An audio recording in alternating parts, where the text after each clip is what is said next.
Corona की वजह से इन दिनों देश भर में स्कूल और कॉलेज बंद हैं। ऐसे में पढ़ाई के लिए सिर्फ ऑनलाइन का ही आसरा है, वो भी तब जब दूर दराज के इलाकों में लोगों के पास न तो ढंग का स्मार्टफोन है और न ही हर जगह मोबाइल का नेटवर्किंग। ऐसे में महाराष्ट्र के नंदुरबार में ऑनलाइन पढ़ाई का साइड इफेक्ट सामने आया है। शाखा पर है पाठशाला, पेड़ की ऊंचाई पर पढ़ाई, ज्ञान के लिए जोखिम में जान। ये तो हानिकारक है।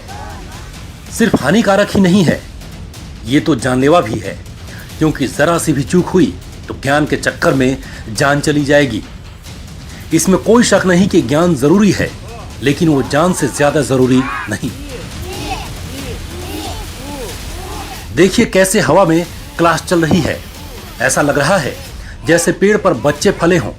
देखिए इस एक पेड़ पर कितने लोग हैं। 1, 2, 3, 4, 5, 6, 7, 8 और 9। मतलब ये कि इस एक पेड़ पर गुरुजी समेत करीब 9 लोग नजर आ रहे हैं। सभी छात्र मजे से मास्टर जी के साथ पाठ भी दोहरा रहे हैं। जरा सोचिए, ऐसे में अगर संतुलन बिगड़ा तो फिर क्या होगा।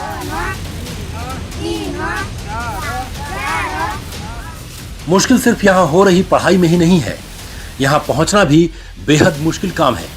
इस पेड़ पर चढ़कर पढ़ने से पहले बच्चों को अपने घर से चलकर यहाँ पहाड़ की चोटी तक पहुंचना होता है। लेकिन पेड़ पर चल रही पाठशाला तक पहुंचने के लिए तपती दोपहर में इन नौनिहालों को कितनी दूर सफर करना पड़ता है।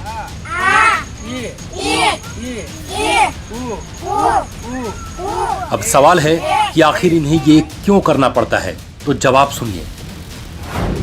कोरोना काल में स्कूल है बंद, ऑनलाइन हो रही है पढ़ाई, गांव में नहीं है मोबाइल नेटवर्क, तो पेड़ पर चढ़कर पढ़ाई करते हैं ये बच्चे। ये हैं लक्ष्मण पवार, यही हैं इन छात्रों के गुरुजी जो बच्चों को पहाड़ी पर या फिर यहाँ इस पेड़ पर ले आकर पढ़ाते हैं। मला नावपूर येथील बिलबार आश्रम शाळेतील सरांनी फोन केला होता की ऑनलाईन शिक्षणासाठी मुलांना तुम्ही सज्ज करा म्हणून। आम्ही त्याप्रमाणे आमच्याकडे नेटवर्क नसतं असल्यामुळं आम्ही ऑनलाईन शिक्षणासाठी या एका माथ्यावर आलेलो आहे। त्या ठिकाणी आम्ही मुलांच्या मोबाईलमध्ये रेंज आली की तेव्हा आम्ही ऑनलाईन शिक्षण ज्या प्रकारे सरांनी शिकवलं जातं त्याप्रमाणे आम्ही इथं शिकवतो। बता दें कि हानिकारक पढ़ाई की ये तस्वीर महाराष्ट्र के नंदुरबार जिले की है, जहां नेटवर्क के अभाव में धड़गांव गांव में बच्चों को पढ़ने के लिए पेड़ पर चढ़ना पड़ रहा है।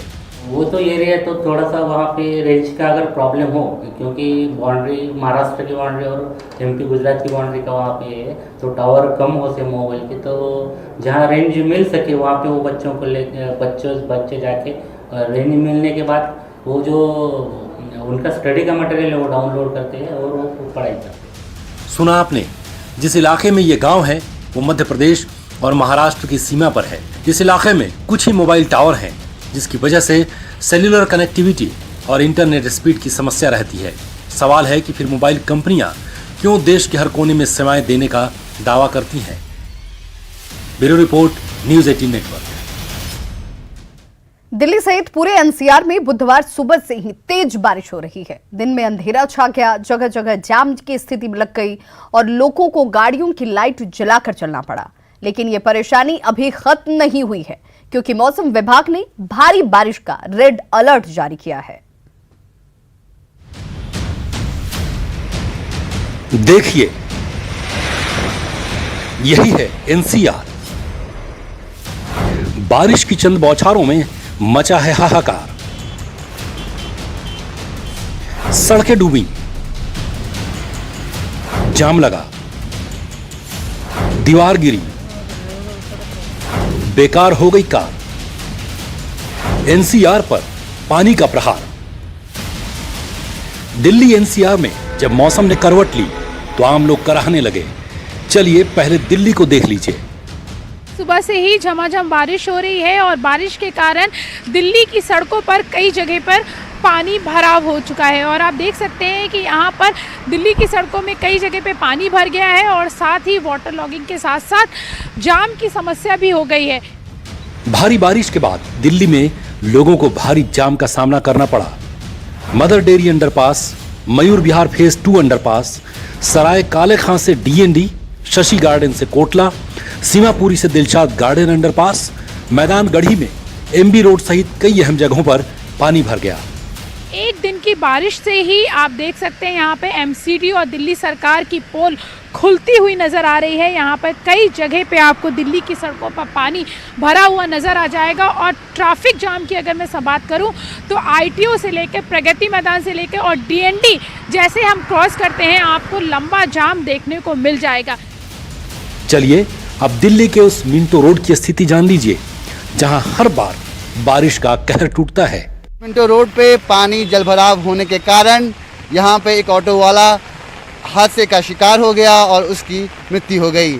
आप देख सकते हैं कि अभी भी मिंटो ब्रिज के नीचे काफ़ी लोग सर छुपा के खड़े हैं, बारिश से बचने के लिए खड़े हैं, मगर इस रास्ते को पूरी तरीके से प्रशासन द्वारा बंद कर दिया गया है। आसमान में बादल इतने घने थे कि दिन में ही रात जैसी स्थिति हो गई। अंधेरा छा गया, सड़कों पर गाड़ियों को लाइट जलाकर चलना पड़ा। तो वहीं भारी बारिश के बीच साकेत इलाके में एक लंबी दीवार गिर गई, जिसकी वजह से दीवार के पास खड़ी कई गाड़ियां उसकी चपेट में आकर चकनाचूर हो गईं। टेक्निकली हर 10 फुट के बाद एक पिलर होना चाहिए, ना इसमें पिलर है। ये 3 फुट की दीवार 12 फुट की हो गई, फिर उसके ऊपर रेलिंग लगा दी, फिर उसके ऊपर ये वायर लगा दी। तो इतना जो इसके ऊपर वेट हो गया है, तो वो वायर वॉल तो गिर रही थी। 7 गाड़ियां डैमेज हो गई, टोटल लॉस, जिनमें से 2 गाड़ियां मेरी थी। सुबह 5:30-6 बजे के करीब ना आवाज़ सी आई उसको, उसने आके बताया ऐसे पीछे की दीवार गिर गई है। तो हम सब लोगों ने आके देखा तो यहाँ देखा 7-8 गाड़ियाँ डैमेज है। और इन्होंने वॉल भी एक्स्ट्रा बढ़ा रखी है, पूरी हाइट बढ़ा रखी है, कोई पिलर्स नहीं है, इसके बीच बेस नहीं है। वो तो शुक्र है कि कोई बैठा नहीं था गाड़ी में, वरना कोई हादसा हो जाता तो उसके बाद तो दिक्कत और बढ़ जाती ना। साकेत के जे ब्लॉक में इस दीवार के गिरने से काफी नुकसान हुआ है। तो गुड़गांव में गोल्फ कोर्स के पास भी एक गाड़ी डूब गई। आप खुद देखिए, ये है वो कार। बताया जा रहा है कि मर्सिडीज कार है, लेकिन अब बेकार है।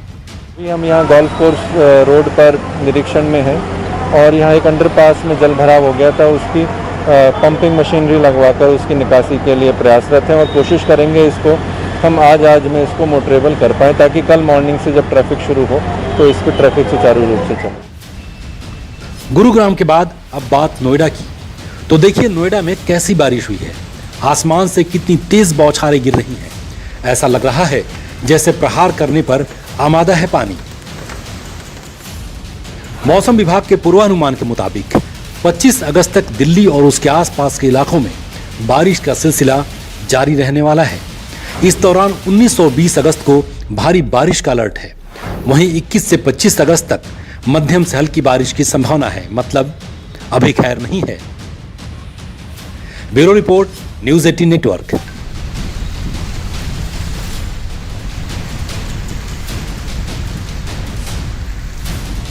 तो खबरों का सिलसिला लगातार जारी, आप देखते रहिए न्यूज़ 18 बिहार झारखंड।